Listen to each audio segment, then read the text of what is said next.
Hello good morning बच्चों। तो आज हम चैप्टर चेकअप में क्वेश्चन नंबर 10 करने जा रहे हैं। Right the degree of the polynomials. हमें पता है बच्चों डिग्री क्या है। यहाँ देखिए 4 टर्म है, ठीक है। तो इन 4 टर्म का हम पहले एक एक का क्या पावर है वो लिखेंगे और उसमें जो हाईएस्ट पावर होगा वही आंसर होगा। फर्स्ट क्वेश्चन है x raise to 7 y cube plus x square y raise to 7 plus y minus 7। अब देखिए बच्चों, यहाँ ये एक टर्म है, ये सेकेंड टर्म, ये थर्ड टर्म और ये फोर्थ टर्म। यहाँ फर्स्ट टर्म में इनके पावर्स को अगर हम जोड़ेंगे तो क्या आता है 10, 7 प्लस 3, और इन पावर्स को अगर हम जोड़ेंगे तो ये हुआ 9 और इसका कोई पावर नहीं मतलब 1, और ये कांस्टेंट है, इसके साथ कोई अल्फाबेट नहीं मतलब इसका पावर है 0। तो आप बताइए बच्चों डिग्री मतलब हाईएस्ट पावर, तो इधर हाईएस्ट पावर क्या है 10। So that is your answer.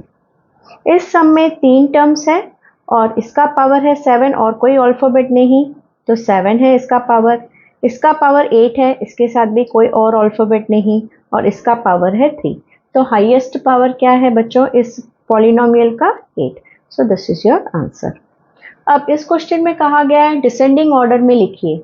तो पहले तो हमें पॉलिनोमियल्स के पावर्स मालूम होने चाहिए। इसमें है 4 टर्म और ये चारों टर्म का जैसे यहाँ डिग्री लिखा था पावर्स वही लिखना है इधर। अब a b c के साथ कोई पावर नहीं मतलब a to the power 1, b to the power 1, c to the power 1। अगर कोई भी पावर नहीं है बच्चों तो वो 1 कंसिडर करते हैं। सो 1 प्लस 1 प्लस 1 3, तो इसका पावर है 3 इस टर्म का, और इसका पावर है 2 प्लस 1 3, 3 प्लस 1 4, इसका 2 प्लस 2 4, 4 प्लस 1 5, 2 प्लस 2 4, 4 प्लस 2 6। तब डिसेंडिंग ऑर्डर का मतलब क्या है बच्चों, बिग टू स्मॉल, ठीक है, बिग टू स्मॉल।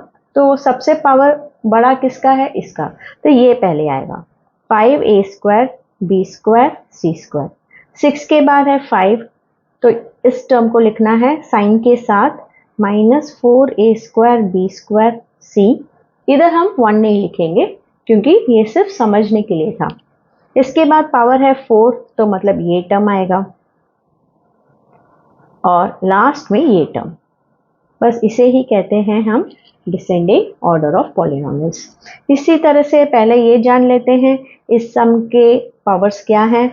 इस टर्म का पावर है 2, 1 प्लस 1। इस टर्म का पावर है 8, 4 प्लस 4, इसका भी 4 और इसका है 3।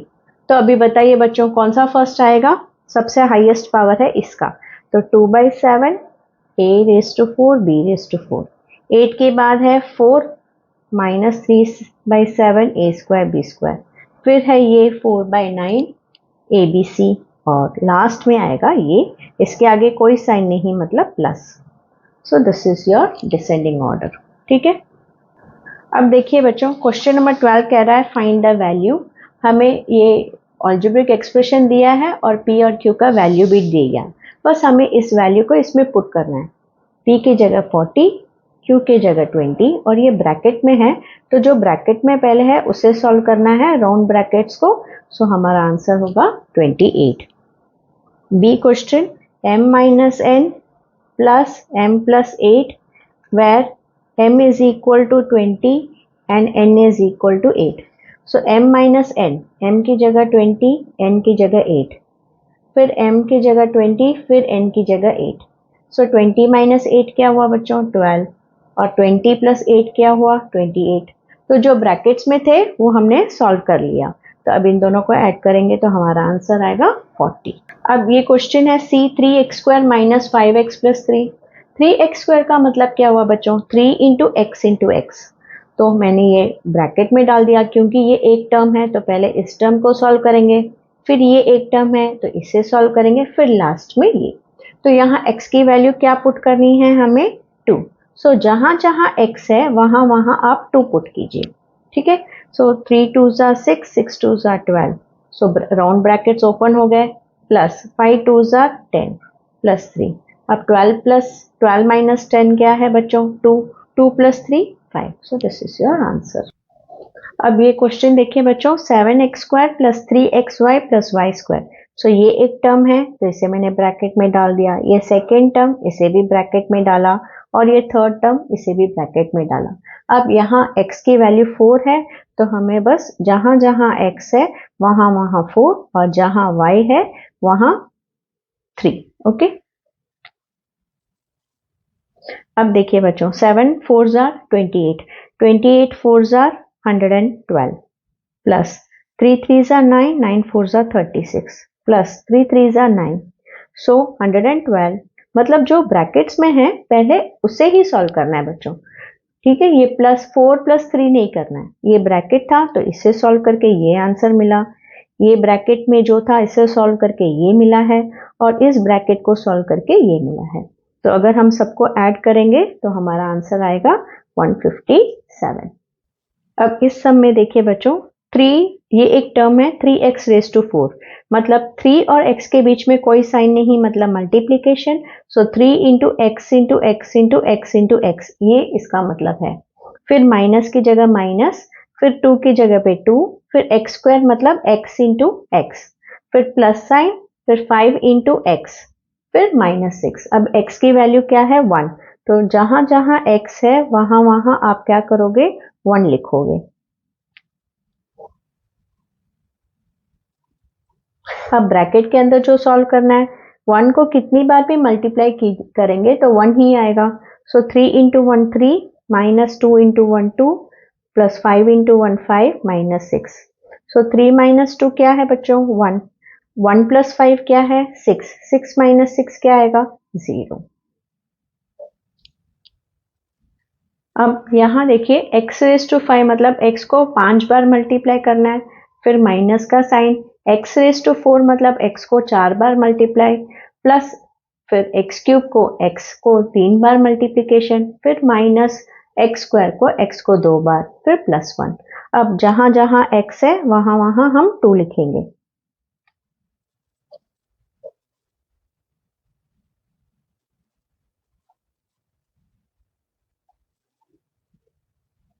ठीक है, अब देखिए बच्चों 2⁵ क्या आएगा 32, माइनस 16 प्लस 8 -4 + 1।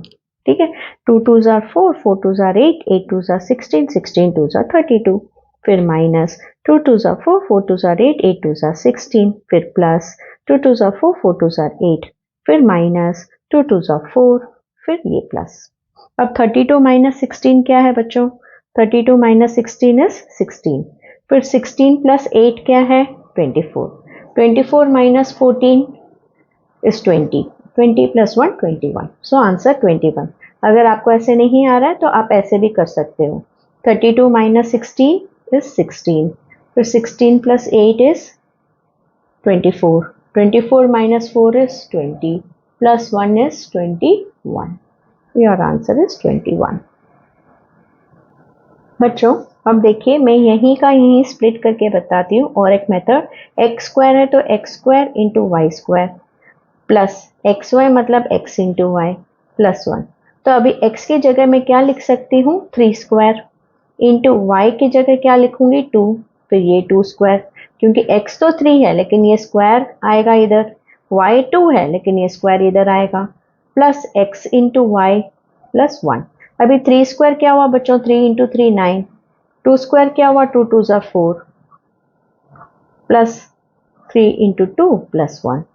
अब 9 4 ज़ा 36, 3 2 ज़ा 6, सो 36 + 6 इज 42, 42 + 1 इज 43। ठीक है बच्चों, होप आपको ये अच्छी तरह समझ में आ गए सम्स। अभी बस ये एक ही क्वेश्चन बाकी है और इसी के साथ हमारा चैप्टर खत्म हो जाएगा। प्लीज़ प्रैक्टिस करते रहिए, ये आपको बहुत आसान लगेगा। बाय।